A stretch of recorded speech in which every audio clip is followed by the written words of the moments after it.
भागवत भगवान को जय जय श्री राधे श्याम। नंदस्त्वात्मजोत्पन्ने जाता साधो महामना आहूय विप्रान वेद ज्ञान स्नातः सुचिरलंकृत। अब सुखदेव जी महाराजले वर्णन गर्न थाल्नु भयो। हेर्नु, अब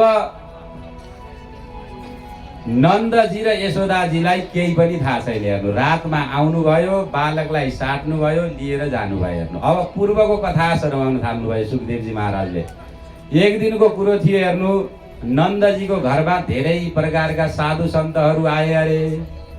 किन भन्दाखेरि नन्दजीले 9 लाख त गाई मात्रै पाल्नु भएको थियो। हेर्नु, जब साधु सन्तहरू आउनुभयो त नन्दजीले के गर्नुभयो त भन्दाखेरि एकातिर पुराउनी बनाउन लगाउनु भयो, एकातिर खीर बनाउन लाग्नु भयो र अनेक प्रकारका पकवान बनाएर खुवाउनु भयो। हेर्नु, सन्तहरूलाई, सिद्ध सन्तहरू आउँथे उति बेला।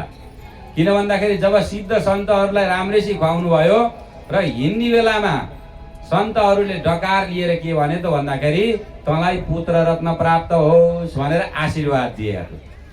आशीर्वाद दिएपछि नन्दजीले के भन्नुभयो त भन्दाखेरि महाराजजी यसो भन्दाखेरि विचार पुऱ्याएर बोल्ने हेर्नुहोस् भनेर भन्नुभयो अरे।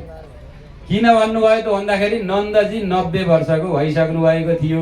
उहाँले भन्नुभयो आशीर्वाद त दिन पर्छ तर सम्भव हुने कुरा मात्रै दिने गर्नुहोस्। किन भन्दा 90 वर्षको म बुढाले अब कहाँ छोरो पाउँछु भनेर उहाँले भन्नुभयो। भनेपछि सन्तहरूले के भन्नुभयो त भन्दाखेरि कर्तुम अकर्तुम अन्यथा कर्तुम जगदीश्वर। के भनेको छ त भन्दाखेरि नहुनेलाई पनि जसले बनाइदिन सक्छ त्यो नै जगदीश्वर हो अरे। हामी तिनै जगदीश्वरका भक्त हौँ। तिमीले चिन्ता लिनु पर्दैन। तिमीलाई शङ्का छ भने हामी तिम्रो घरमा बस्छौँ। तिमीले जस्तो प्रकारले आज भोजन गरायौ नि, मिठो मसिनो, त्यस्तै प्रकारको भोजन हामीलाई गराउँदै जाऊ। जबसम्म तिम्रो घरमा छोरो हुँदैन तबसम्म हामीले पूजापाठ गरिराख्छौँ। भगवान सन्तान गोपालको हामीले पाठ गर्छौँ, अखण्ड हरिकीर्तन गर्छौँ भनेर सन्तहरूले आशीर्वाद दिए। हेर्नु, आशीर्वाद दिएपछि एकातिर छुट्टै पर्णकुटी बनाएर सन्तहरू भजन गर्न थाले। हेर्नु, अनुष्ठान गर्न थाले। नन्दजीले खुब सेवा गर्नुभयो। हेर्नु, सेवा गरेपछि जब अष्टभुजी माया जब नन्दजीको घरमा प्रकट हुने बेलामा आयो, किन भन्दा थाहा भयो, किन भन्दाखेरि अब हामीलाई केही न केही सन्तान प्राप्त हुन्छ, पुत्र हुन्छ कि पुत्री हुन्छ थाहा त थिएन। अब जब सन्तान हुने बेला आयो त अब आज हो कि भोलि हो भने जस्तो थियो। हेर्नु, नन्दजीलाई त निदै लाग्न छोड्यो। हेर्नु, भन्छन् नि उहाँको भाषामा भन्छन् क्या, अबै त भयो नै आगेको पत्तो नै भनेर जप्न थाल्नु भयो अरे। हेर्नु, अहिलेसम्म त भएको छैन, अब हुने के हो थाहा छैन। नेपालीमा त्यसलाई कन्भर्ट गर्दाखेरि भन्न थाल्नु भयो। माला जपेको जपै गर्नुहुन्छ र बहिनीलाई बोलाएर ल्याउनु भयो। हेर्नु, सुनन्दा नाम गरेकी बहिनी थिइन्। बहिनीलाई बोलाएर भन्नुभयो, बहिनी आएर तिमीले यहाँ सेवा गर अब भाउजूको। मलाई त फुर्सद छैन, मैले त माला यही जप्छु, अझसम्म त भएको छैन, अघि के हुने हो थाहा छैन भनेर माला जपेको जपै गर्नुभयो। अब उति बेलाको चलन के थियो त भन्दाखेरि कसैले खुसीको खबर दियो भने उसलाई ठुलो इनाम दिने चलन थियो। हेर्नु, त्यही भएको हुनाले गर्दा सुनन्दाले पनि घरिघरि बिहान उठ्दा बित्तिकै गएर हेरिन्। हेर्नु, झ्यालबाट हेर्दाखेरि त के देख्छिन् त भन्दाखेरि चन्द्रमाको जस्तो प्रकाश भएका अत्यन्त सुन्दर बालक, नीलमणि समान बालक खेलिरहेका छन्। उनको त खुसीको ठेगाना रहेन। हेर्नु, अब उनले त्यहाँबाट दौडेर गएर दाइथिन गएर उभिन्। हेर्नु, भन्छन् नि खुसीको खबर चाहिँ छिटै दिनुहुन्न। अब दाइले त माला उता फालेर भने, बहिनी के हो छिटो बताइ मलाई, अब मबाट सबर हुन्न, मैले अब धेरै रोकिन सक्दिनँ। अब धेरै खुसीको खबर सुन्नको लागि मेरा कान पाकिसके, म 90 वर्षसम्म मैले अझसम्म प्रतीक्षा गरेर बसेँ भनेपछि त के भनिदिन् त भन्दाखेरि दाइ हाम्रो घरमा त पुत्र रत्न प्राप्ति भयो भनेर चाहिँ खबर दिइदिन्। हेर्नु, खबर दिएपछि के भनेको छ त भन्दाखेरि अब त नन्द बाबा त्यहाँबाट दौडिनु भयो। हेर्नु, कहाँ जानुभयो त भन्दाखेरि ब्राह्मणहरूलाई बोलाउन जानुभयो। आहूय विप्रान वेद ज्ञान स्नातः सुचिरलंकृतः। नुहाएर सुन्दर वस्त्रहरू धारण गरेर ब्राह्मणहरूलाई बोलाएर लिएर आउनुभयो। ब्राह्मणहरूलाई लिएर आएपछि वाचयित्वा स्वस्थयनम जातकर्मात्मजस्य वै कारयामास विधिवत् पितृदेवार्चनम तथा सबै पितृहरूलाई देवताहरूलाई धन्यवाद दिनुभयो। हेर्नु, कुल पितृको कृपा आशीर्वादले म आश मारिसकेको बुढाले पनि छोरो पाएँ आज भनेर सबै असम्भव पनि सम्भव भएको देखेर सबै कुल पितृहरूलाई आशीर्वाद दिनुभयो। र वाचयित्वा स्वस्तियनम एकातिर ब्राह्मणहरू बसेर विद्वान सन्तहरू बसेर स्वस्ति वाचन गर्न थाले। स्वस्ति न इन्द्रो वृद्धश्रवाः भन्दै सबैले स्वस्ति वाचन गर्न थाले। हेर्नु, अब त नन्द बाबाको खुसीको पारावार रहेन। अब नन्द बाबाले के गर्नुभयो त भन्दाखेरि गोकुलमा एउटा नाईलाई बोलाएर दुहाई लगाइदिन भन्नुभयो। हेर्नु, पहिला पहिला कटुवाल फुक्ने भन्थे नि, अहिले त त्यो चलन छैन। माथि डाँडामा गएर चिच्चाउँथे आज यो छ अरे, सबै कुलो खन्न जाने अरे, के गर्ने अरे भनेर भन्ने चलन थियो। हेर्नु, पहिला माथि गएर दुहाई दिन थाले। हेर्नु, नन्दको घरमा पुत्र रत्नको प्राप्ति भएको छ, जसको घरमा जे खाँचो छ लिन आऊ, यहाँ अब कुनै प्रकारको सीमा तोकिने छैन भनेर अब के गर्नुभयो त भन्दाखेरि धेनुनाम नियुते प्रादात विप्रेभ्यः समलङ्कृते तिलाद्रिन सप्तरत्नौघ सातकौशाम्बरावृत। के भनेको त भन्दाखेरि सबैलाई बोलाएर नन्दजीले धेनुनाम नियुते प्रदात लाख हजारौं गाईहरू दान गरिदिनु भयो अरे। तिलाद्रिन सप्तरत्नौघ भनेको छ 7 वटा त रत्नका पहाडहरू बनाउनु भयो अरे दान गर्नको लागि। हेर्नु, नन्दजीका ढोका अलग अलग 4 वटा ढोका थिए। हेर्नु, एउटा ढोकाबाट स्वर्ण दान गर्न थाल्नुभयो, अर्को ढोकाबाट चाँदी दान र यो अर्को ढोकाबाट हिरा मोतीहरू दान गर्न थाल्नुभयो। हेर्नु, जति पनि ग्वालबालहरू थिए सबै आएर दान थापेर जान लाए। हेर्नु, अब सबैलाई थाहा त थिएन कुन ढोकाबाट के बाँडिया छ भनेर। अब एउटाले यताबाट चाँदी लिएर जाँदै थिए। हेर्नु, चाँदीका भाँडाकुँडा। अब उनको अर्को चाहिँ उता 2 नम्बर गेटबाट आएकाले सुन लिएर आउँदै थियो। अब भेटिएपछि त कुरा हुने भयो नि, तँलाई के दिनुभयो त नन्द बाबाले भन्दाखेरि एउटाले चाँदी देखायो। मैले त हेर्नु चाँदीका भाँडाहरू लिएर आएँ भनेर देखायो। देखाएपछि अर्काले भन्नुभयो खै त ठगी छ नि, मलाई त यी सुनका भाँडा दिनुभयो भनेर देखाउन थाले। हेर्नु, उसले चाँदीका भाँडा त्यही फालेर फेरि सुनका भाँडातिर दौडिन थाले। हेर्नु, अब सुनको भाँडो लिएर एउटा आउँदै थियो, उताबाट अर्को आयो, तँलाई के मिल्यो भनेर भनेपछि उसले त छाती फुलाएर मैले त सुन लिएर आएँ भनेपछि उसले के भन्यो त भन्दा सुनको के किमत छ र मैले त हिरा मोती लिएर आएको छु भनेपछि उसले सुनका भाँडा नै त्यही फालेर हिरा मोती लिनतिर दौडी। हेर्नु भनेको छ यति दान गर्नुभयो कि नन्द बाबाले माथिबाट देखेर देवताहरू पनि आश्चर्य भए अरे।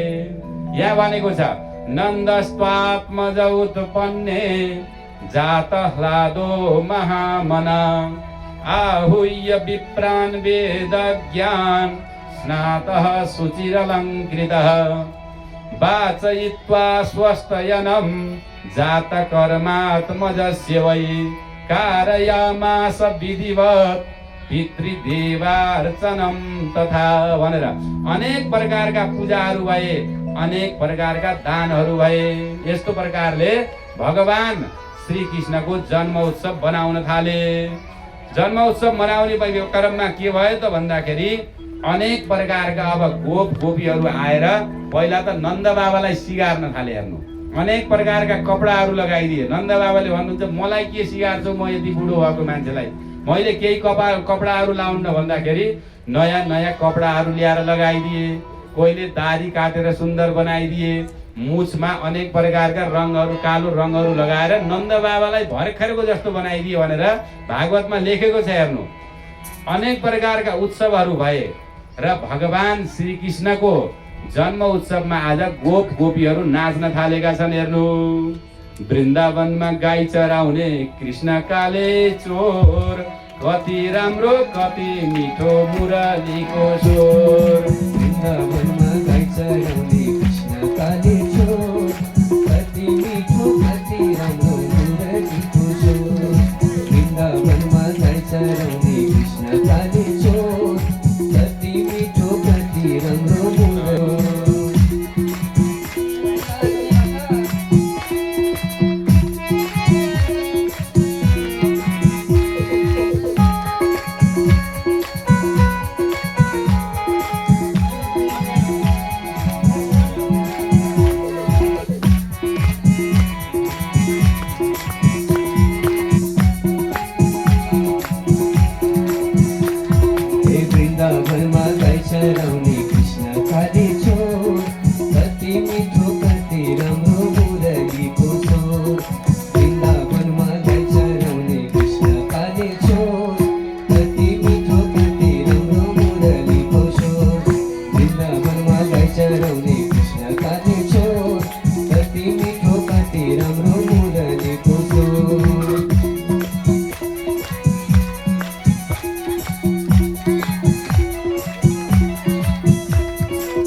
भागवत भगवानको जय जय श्री राधे श्याम।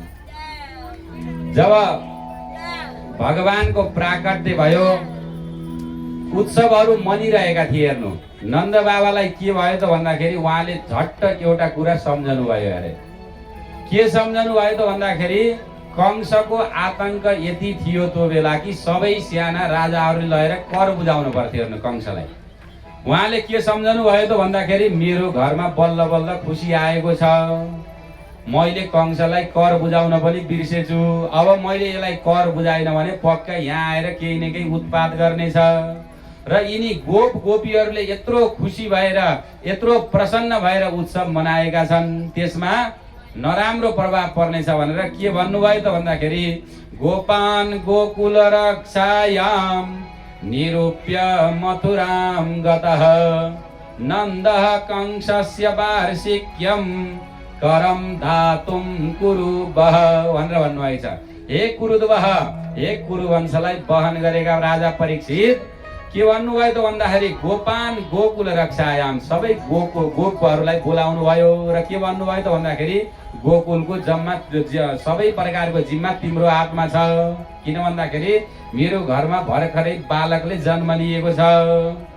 म कहाँ जान्छु त भन्दाखेरि म कंसकोमा कर बुझाउन जान्छु। मैले कर बुझाइन भने कुनै न कुनै राक्षसलाई यहाँ पठाएर यहाँ त्यसले विध्वंस मचाउनेछ भनेर छिटो छिटो भएका जति पनि घिउहरू थिए, दहीहरू थिए, दुधहरू थिए, त्यही कर बुझाउनु पर्छ। पहिला अरू केही सिद्ध हुँदैन त। हेर्नु, सबै आफ्नो एउटा गाडीमा भरेर कंसको मथुरातर्फ प्रस्थान गर्नुभयो। हेर्नु, मथुरामा गएर कंसलाई कर बुझाउनु भयो।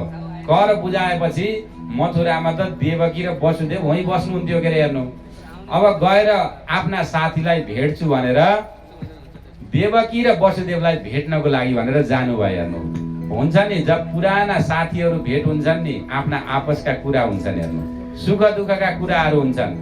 सोध्नुहुन्छ, के सोध्नुहुन्छ त भन्दाखेरि अहो ते देवकी पुत्रा कंसेन बहवो हता एका वशिष्ठ बरजा कन्या सापि दिवम गता भन्न थाल्नुभयो। भन्छन् नि, असली सच्चा साथी त्यही हो अरे, जसले आफ्ना दुःख लुकाएर भए पनि साथीको सुखलाई उजागर गरोस् अरे।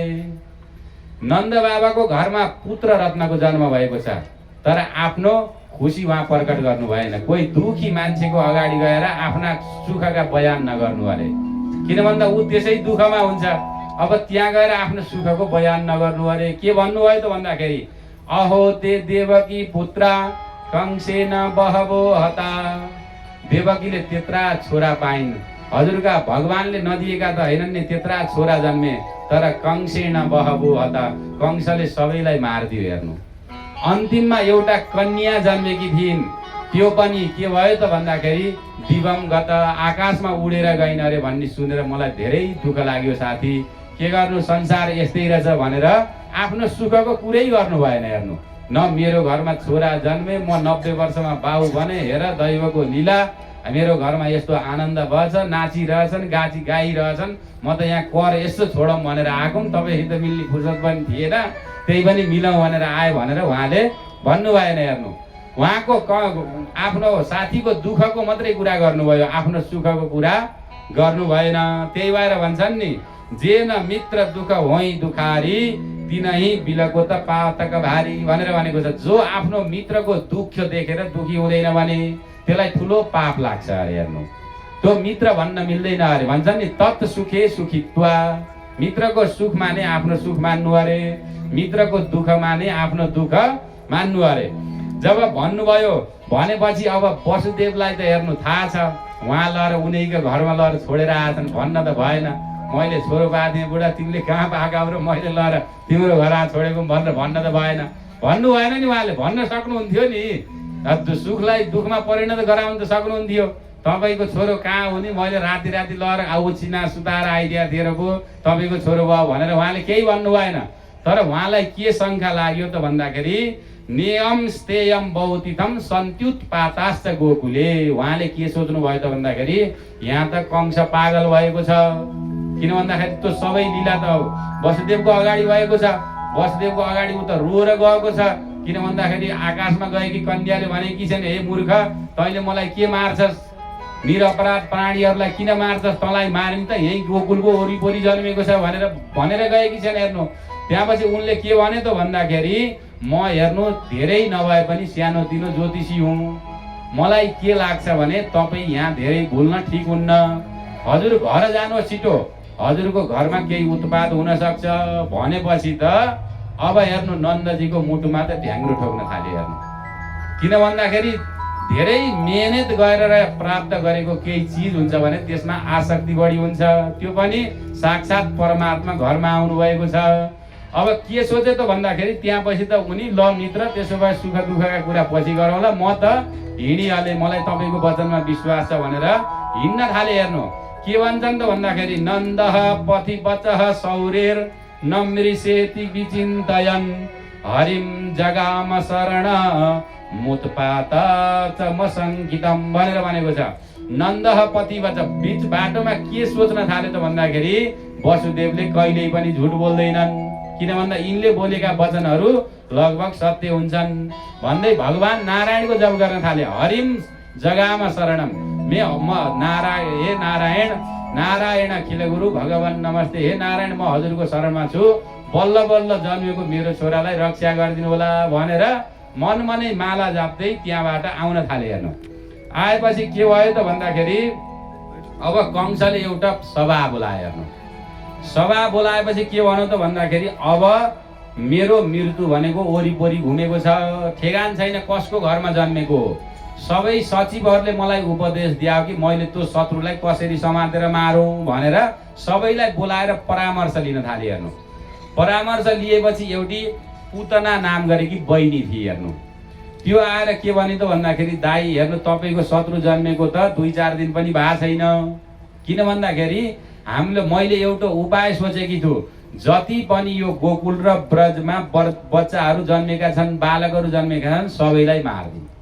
ल हेर्नु कस्तो बुद्धि निकाली, सबैलाई मारिदिएपछि बालकै यो हजुरको शत्रु त ठुलो भइसकेको त छैन भनेर भनेपछि यो जिम्मा मलाई दिनुहोस्, किन भन्दाखेरि मैले जस्तो पनि रूप धारण गर्न सक्छु भनेर भनेपछि तिमीले ठिक कुरो भन्यौ बहिनी, यो जिम्मा तिम्रो भयो भनेर पुतनालाई जिम्मा दियो। हेर्नु, पुतनालाई जिम्मा दिएपछि अब यता त उत्सव मनाउँदै थिए। हेर्नु, सबै आएर बधाई दिँदै थिए। सबैले आएर यशोदालाई भन्न थाले, भगवानको कृपा भयो भने असम्भव केही पनि रहन्छ बहिनी। हेर्नु त हजुरको घरमा यत्रो बुढेसकालमा पनि यति राम्रा छोराले जन्म लिए भनेर सबै बधाई दिन आउँथे। हेर्नु, अब उनी त राजा थिए। हेर्नु, सबैलाई त चिन्दैन थिए उनले, जो आएर राम्रो तरिकाले बोले पनि नचिने पनि हजुर चिने भन्नुपर्छ कहिले कहिले बाध्य भएर। हेर्नु, चिनिन भन्दा रिसाउलान् कि भन्ने डरलाई। हेर्नु, त्यो भएको हुनाले आउँदै बधाई दिँदै जाँदै गर्ने मान्छेको लर्को थिए। हेर्नु, अब पुतनाले के गरी त भन्दाखेरि सुन्दर रूप बनाई। हेर्नु, सुन्दर रूप बनाएपछि अब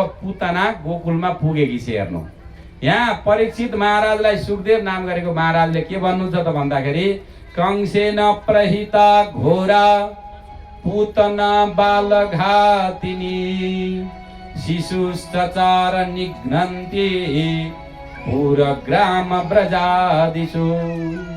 पुतनाका विशेषणहरू गराउन थाल्नुभयो। कंसेन प्रहिता घोरा, कंसद्वारा पठाइएकी हेर्दाखेरि अत्यन्त भयानक घोर रूप भएकी पुतना।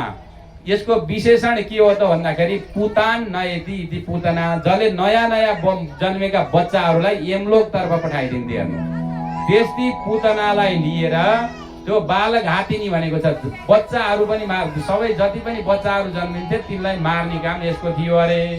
शिशुश्चचार, यताउताका सबै भर्खरै जन्मेका बच्चाहरूलाई मार्दै मार्दै, उसलाई त थाहा थिएन फलानु घरमै मेरो दाइको शत्रु छ भनेर, मार्दै मार्दै पुरग्राम ब्रजादिषु, सबै पुरग्राम गर्दा गर्दै ब्रजमा पुगिछ। हेर्नु, पुगेपछि के गरी त भन्दाखेरि यशोदा त व्यस्त हुनुहुन्थ्यो, गएर सुन्दर रूप भयो। यहाँ त लेखेको छ लक्ष्मीको जस्तै रूप बनाइ अरे पुतनाले। हेर्नु, अति सुन्दर, त्यति सुन्दर त्यहाँ कोही पनि थिएन अरे। गएपछि के गरी त भन्दाखेरि अब मार्नको लागि यशोदालाई गएर नमस्ते बहिनी भनेर भनिन्छ। हेर्नु, भनेपछि यशोदाले हेर्छिन्, हेर्नु मैले त कहिल्यै चिनेकी छैन, यति सुन्दर मान्छे मैले यहाँ देखेकी पनि छैन, यहाँ त ग्वालबालहरू बस्छन् अब मैले यिनलाई सोधौँ तपाईँ कहाँबाट आउनुभएको भन्दाखेरि उनले चाहिँ नजिकै नातेदार निक्लिने भन्ने त मलाई धेरै लाज हुन्छ हेर्नु। त्यही भएको हुनाले नमस्ते नमस्ते हजुर सन्चै आरामै हुनुहुन्छ होला के अरे, घरतिर सबै आरामै छ होला के अरे भनेर उहाँले पनि भन्नुभयो, नचिनिकन भन्नु पर्यो हेर्नु। अब घरमा उत्सव भएको छ, अब यत्रो यहीँ मान्नु यत्रो ठुलो कार्यक्रम भएको छ, आगन्तुक सबैलाई नचिन्न पनि सकिन्छ कहिलेकाहीँ होइन। अनि उसले के भने त भन्दाखेरि बहिनी तिम्रो घरमा धेरै पछि छोरो जन्मेको हुनाले मलाई साह्रै खुसी लागेको छ, मैले त बधाई दिनको लागि आएकी हुँ, छोरालाई कहाँ राखेकी छौ देखाउ न मलाई पनि छोरो भनेर भनिन्छ हेर्नु। भनेपछि के भनिन् त भन्दाखेरि मैले त यहाँ आएका अतिथिहरूलाई सत्कार गर्दा गर्दै ठिकै छ, बाबु त भित्र भर्खरै निराएको छ, भित्रै गएर हेर्नु न भनेर पठाइदिनु भयो हेर्नु। अब त्यो पुतना नाम गरेकी राक्षसनी विबुध्यताम ताम बालिका मारिका ग्रहम भनेर भनेको छ। अनेक प्रकारका बालकहरूलाई मार्दै आएकी त्यो पुतना गएर भगवान श्रीकृष्णलाई सुतिराख्नु भएको थियो कोर्कामा उठाएर काखमा लिए। काखमा लिएपछि के गरी त भन्दाखेरि अब कालकुट नाम गरेको 20 स्तनमा लगाएर गएकी थिए हेर्नु। अब यताउता हेरी अब छिटो मैले अब धेरै बच्चाहरू मार्न छ, उताबाट मार्दै मार्दै आई थिए के अरे हेर्नु। अब यसलाई पनि छिटै मार्छु र अनि फेरि अरू जति पनि यहाँ वरिपरि जन्मेका बच्चाहरू छन् यहीँ आएका सबैसित पत्ता लगाएर अनि त्यहाँपछि जान्छु भनेर बच्चालाई भगवान श्रीकृष्णलाई हातमा उठाएर के गर्न थाली त भन्दाखेरि स्तन पान गराउन थाली हेर्नु। अब स्तन निकालेकी नै थिए, भगवानले के सोच्नु भयो त भन्दाखेरि आँखा बन्द गर्नुभयो हेर्नु। आँखा बन्द गरेपछि यहाँ सन्तहरूले आफ्नो आफ्नो विभिन्न प्रकारको भावहरू प्रकट गरेका छन्। भगवानका आँखाहरू भनेको सूर्य लोक र चन्द्र लोक हुन रे। जब सूर्य र चन्द्रमाले पुतनालाई देखे र कालकुट 20 लगाएर आएको थाहा पाए, उनीहरूले आफूलाई बन्द गरे अरे। यो जस्ती राक्षसनीलाई त हामीले आफ्नो लोकमा आउन दिन्नौँ, हजुरले जेसुकै हेर्नुहोस् भनेर आँखा बन्द भयो भन्ने छ हेर्नु। अर्को कुरो के भयो त भन्दाखेरि भगवान श्रीकृष्णले भन्नुभयो म त गोकुलमा माखन मिश्री खानको लागि आएको थिएँ, अनेक प्रकारका लीलाहरू गर्नको लागि आएको थिएँ। माखन मिश्री त मलाई कसैले खुवा छैनन्, बाहिर आफै खाछन् आफै नाचिहान्। अब सुरुमा नै चाहिँ 20 पान गर्नको लागि 20 पान गराउनको लागि यो आई। मलाई त 20 पान गर्ने कुनै पूर्व अनुभव छैन, 20 पान त भगवान भोलेनाथले गर्नुहुन्छ। त्यही भएको हुनाले म शिवजीको स्मरण गर्छु, दूध म पान गरौँला, 20 हजुरले पान गर्नुहोस् भनेर भगवान शङ्करजीको ध्यान गर्न थाल्नुभयो अरे। अनेक प्रकारका भावहरू प्रकट भएका छन् यसमा। र जब भगवान श्रीकृष्णले आँखा खोल्नुभयो र दुग्ध पान गर्नको लाग्नुभयो र दुध पान गर्दा गर्दै त पुतनाका प्राणहरू पनि भगवानले पिउन थाल्नुभयो अरे हेर्नु। गाढम कराभ्याम भगवान प्रपीड्य तत्प्राणै भनेर भनेको छ। भगवानले प्राण सहित पुतनाको स्तनपान गर्न थाल्नुभयो। स्तनपान गरेपछि के भनी त भन्दाखेरि सा मुञ्च मुञ्चालमिति प्रवासिनी निष्पीड्यमान किल जीव वर्मिणी। अब त पुतना सारो स्वरमा चिच्चाउन थाली हेर्नु, मुञ्च मुञ्च मलाई छोड्दे मलाई छोड्दे मलाई छोड्दे भनेर चिच्चाउन थाली हेर्नु। ठुलो पीडा भयो पुतनालाई। चिच्चाएपछि भगवानले के भन्नुभयो, मैले झटपट कसैलाई समात्दिनँ, समातेपछि मैले छोड्न पनि छोड्दिनँ भनेर भन्नुभयो हेर्नु। भनेपछि त पुतनाले त अब जब धेरै पीडा हुन्छ नि राक्षसहरूले आफ्नो रूप प्रकट गर्छन् अरे। किन भन्दा त्यो मायाले बनेको रूप हुन्छ हेर्नु। आफ्नो वास्तविक रूपमा आई हेर्नु। वास्तविक रूपमा आएपछि त पुतनाको शरीर भयङ्कर भयो हेर्नु। भयङ्कर भएपछि जब भगवानले सबै प्राणलाई पान गर्नुभयो, भगवानलाई नै काखमा लिएर पुतना त यसरी पल्टी हेर्नु। पल्टिँदाखेरि के भनेको छ त भन्दाखेरि पत चूर्णया मास राजेन्द्र महदादि तदद्भुतम भनेर भनेको छ। अनेक प्रकारका वृक्षहरूलाई लडाएर गोकुलको बाटो नै बन्द गरिदिए हेर्नु पुतनाले। अब त हाकार हुकार चित्कार मचिन थाले हेर्नु। सबैले भगवान नारायणलाई प्रार्थना गर्ने। हरे कृष्ण छ दिल का थिए भोली पुतना मार दे।